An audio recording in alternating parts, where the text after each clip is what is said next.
बहुत समय पहले की बात है।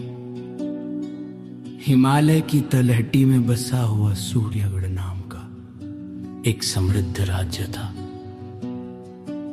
वहां के राजा महाराज प्रताप सिंह अपनी न्यायप्रियता और दयालु स्वभाव के लिए दूर दूर तक प्रसिद्ध थे।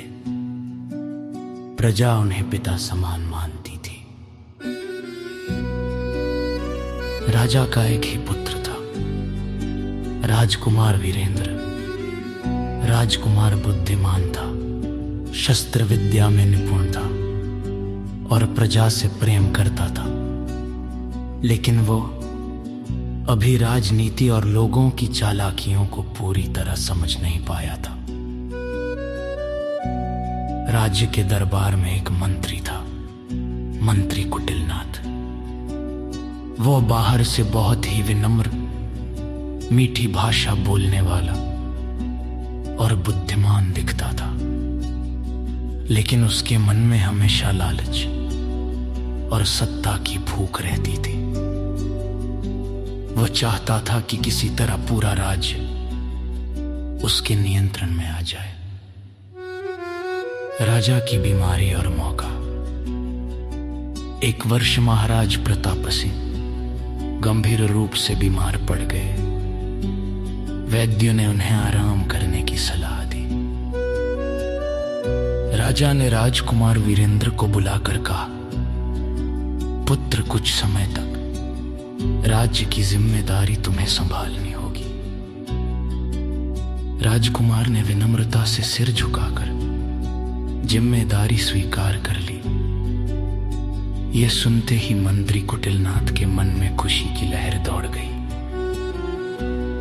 अब समय आ गया है, उसने मन ही मन सोचा। मंत्री की चालें। मंत्री रोज राजकुमार को डराने लगा। वो कहता, महाराज, खजाना खाली हो रहा है, पड़ोसी राज्य हम पर हमला कर सकते हैं। जनता से कर बढ़ाना बहुत जरूरी है। राजकुमार को मंत्री की बातों पर पूरा भरोसा नहीं हो रहा था।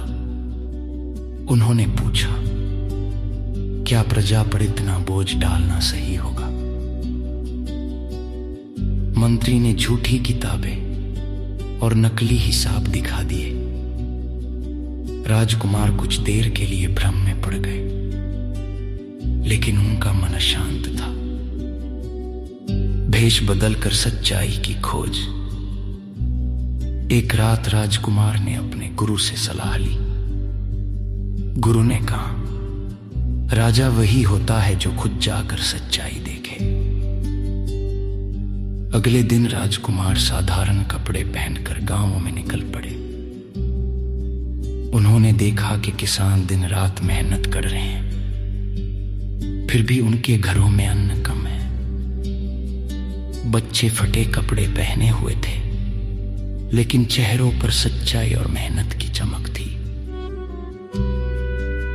जब राजकुमार ने कर बढ़ाने की बात सुनी तो लोगों की आंखों में डर आ गया। उस पल राजकुमार को समझ आ गया कि मंत्री झूठ बोल रहा है। दरबार में खुलासा। राजकुमार दरबार लौटे और मंत्री कुटिलनाथ को बुलाया। उन्होंने शांत स्वर में प्रश्न पूछे। मंत्री के उत्तर बार बार बदल रहे थे। दरबार में सन्नाटा छा गया। तभी राजकुमार ने असली हिसाब किताब सामने रख दिया और कहा, यह मंत्री ने अपने फायदे के लिए बनाया हुआ झूठ है। मंत्री घबरा गया और सच सामने आ गया। राजा को सारी बात बताई गई, न्याय और सीख।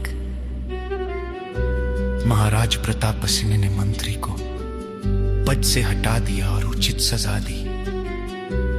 उन्होंने राजकुमार को गले लगाकर कहा, आज तुमने सिद्ध कर दिया कि तुम सिर्फ मेरे बेटे नहीं, इस राज्य के सच्चे उत्तराधिकारी हो। राजकुमार ने घोषणा की, राज्य की ताकत सोने में नहीं, खुशहाल प्रजा में होती है। इसके बाद सूर्यगढ़ में फिर से सुख, शांति और न्याय फैल गया। ये कहानी की सीख।